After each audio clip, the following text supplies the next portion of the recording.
Ya, berbicara tentang medsos nih, Prof. Kalau Prof Jimli sendiri ini pakai medsos apa sekarang, Prof? Saya Twitter. Oh, Twitter saja. Kalau Facebook saya sudah 2 kali dibajak orang, jadi saya sudah kapok. Oh, jadi untuk Twitter sendiri biasanya apa, Prof, yang untuk digunakan? Biasanya memberikan. Yang baik-baik aja.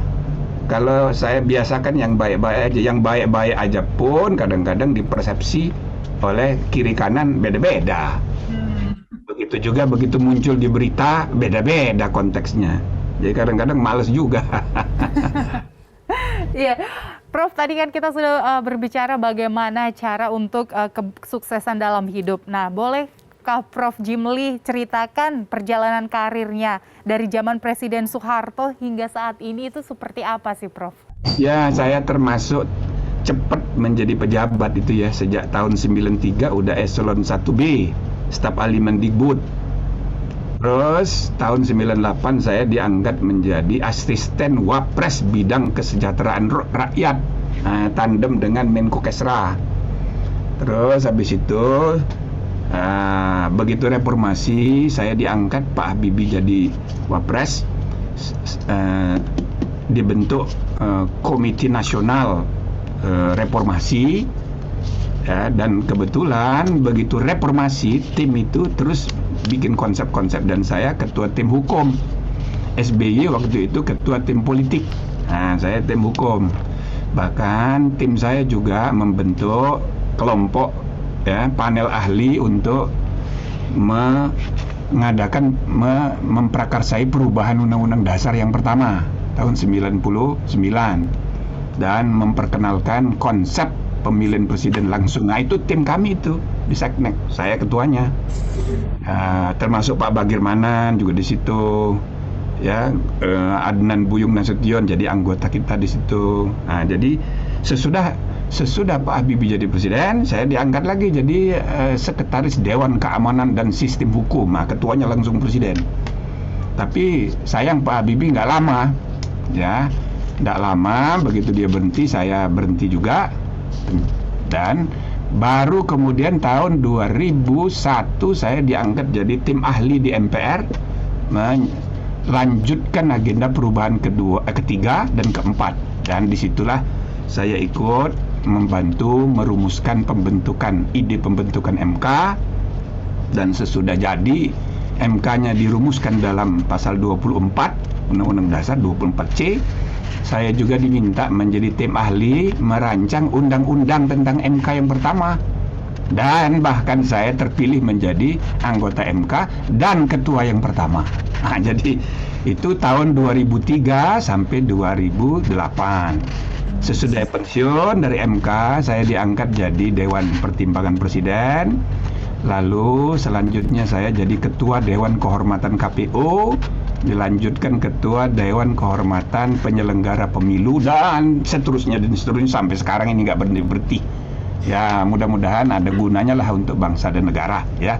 Bahkan juga di Dewan Gelar dan Tanda-Tanda Kehormatan 10 tahun saya pimpin sebagai wakil ketua, yang menentukan siapa dapat bintang penghargaan, siapa yang menjadi pahlawan nasional dan sebagainya. Nah, di Komnas HAM jadi Ketua Dewan Penasihat juga 10 tahun. Nah, sekarang masih Ketua Dewan Penasihat KPPU, Komisi Pengawas Persaingan Usaha. Nah, pokoknya mana yang minta kita bantu, ya kita bantu, gitulah kira-kira. Jak TV aja yang belum minta bantuan dari saya ini. Kalau minta bantu, ya kita bantu juga. Ya, Prof, tadi dari sekian banyak jabatan dan juga perjalanan hidup dari Prof Jimli ini sendiri kan memang kita lihat sudah sangat banyak sekali. Nah, dari sekian hal tersebut, adakah Prof momen yang paling berharga yang tidak bisa Prof lupakan hingga saat ini? Oh, banyak sekali. Cuman kan mungkin salah satunya, Prof? Nyebutnya satu-satu gitu ya. Ya, termasuk waktu saya di Depdikbud dulu kan sering berhubungan dengan Seknek. Ya banyak ya, banyak hal-hal yang khusus gitu. Tetapi saya rasa selama saya ditugasi memimpin MK, karena MK masih baru, modalnya cuma 3 kertas. Ya, 3 kertas itu pertama kertas Undang-Undang Dasar, kertas kedua Undang-Undang tentang MK yang saya juga ikut merumuskannya. Yang ketiga Kepres Presiden mengangkat kami bersembilan. Nah, 3 modal aja, selebihnya nggak ada. Pegawai nggak ada, duit nggak ada, gedung apalagi, pegawai jauh, ya kan? Dan ini lahirnya tanggal 15 Agustus. Kepresnya tanggal 16 mengucapkan sumpah, satu-satunya hari karena di Undang-Undang Dasar disebut MK harus sudah terbentuk sebelum 17 Agustus 2003. Sedangkan kami punya kesempatan untuk dipelantikan atau pengucapan sumpah itu tanggal 16, satu-satunya hari Sabtu sebelum Minggu. 17-nya Minggu, 18-nya perayaan 17-an ditunda besoknya hari Senin. Nah, mengapa begitu? Karena undang-undangnya telat. Undang-undangnya baru disahkan tanggal 13, diketok palu di DPR karena telat. Ya, nah, ceritanya panjang itu.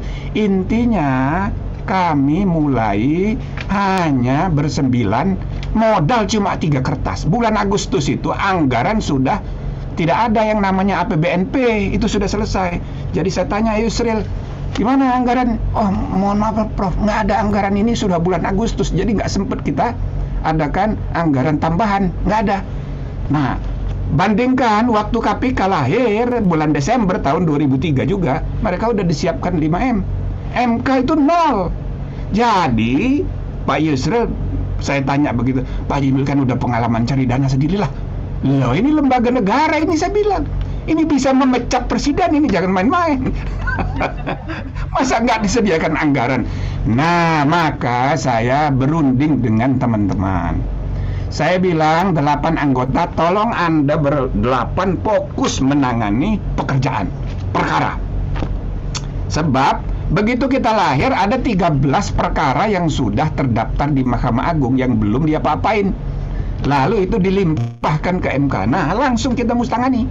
Jadi saya akan memimpin lembaga ini menyangkut manajemen kelembagaan. Tapi Bapak Ibu semua ini tolong fokus ke kualitas penanganan perkara. Nah, begitu saya bagi tugas. Lalu saya canangkan, karena MK belum punya gedung, maka semua gedung punya Republik Indonesia adalah punya MK juga. Tinggal cara minjemnya. Karena kita belum punya pegawai, semua pegawai Republik Indonesia, pegawai kita juga, tinggal cara ngomongnya. Maka kebetulan DPA persiapan mau dibubarkan. Sebagian pegawai DPA kami ambil. Sebagian lagi MPR kan sudah nggak sibuk lagi. Tolong saya bilang sebagian anggota MPR kami pinjem. Jadi kita dapat 2 sumber, satu dari MPR, satu dari DPA. Nah, ditambah ya para aktivis. Saya rekrut dari semua perguruan tinggi. Itulah. Nah, jadi alhamdulillah ternyata 9 hakim itu yang punya rumah di Jakarta cuman 3, termasuk saya. 6 orang nggak punya rumah. Ini orang kampung semua, dari Surabaya, dari Bali. Apa yang saya mesti kerjakan? Saya kontrak dengan hotel Santika 3 bulan. Saya bilang ini 6 orang, ini pejabat penting ini, bayarnya belakangan. Oh, akhirnya setuju. Nah, disitulah dari 6 kamar yang kami sewa, yang bayarnya 4 bulan kemudian, itu saya diberi ruangan untuk rapat-rapat. Nah, kantor rapat MK pertama di Hotel Santika. Nah, itulah yang untuk diketahui ya, penting sekali. Bahkan saya membuat surat, bikin kop surat sendiri, alamatnya di HP saya. Maka saya kirim surat ke Presiden, Wakil Presiden, Ketua MPR, Ketua DPR, ya, kirimin surat MK, MA dan BPK. Saya kirimin surat semua untuk mengadakan kunjungan, memperkenalkan diri. Nah, orang pertama yang telepon saya itu Sekretaris Ketua BPK, Profesor Billy Dono. Dia telepon saya, Prof, mohon maaf, ini sekretarisnya Pak Jimli. Padahal saya yang pegang itu HP saya. Dikira itu sekretaris saya. Iya, ini sekretarisnya Pak Jimli, ada apa? Wah, ini Pak Ketua BPK akan menerima kunjungan besok. langsung gitu. Lalu saya jawab, mana Pak Ketua BPK. Akhirnya saya bicara, tolonglah jangan dulu, kami biar ketemu Presiden dulu, Wapres, baru sesudah itu ke BPK, jangan kecepatan. Nah tapi itu nomor telepon saya itu jadi kantor pertama. Makanya di Museum MK, HP saya yang gede itu HP-nya belum kayak sekarang, masih gede. Nah, itu dimasukkan di museum. Nah, hal-hal seperti ini itu menurut saya jadi hal menarik ya, di samping yang lain-lain. Itu saja.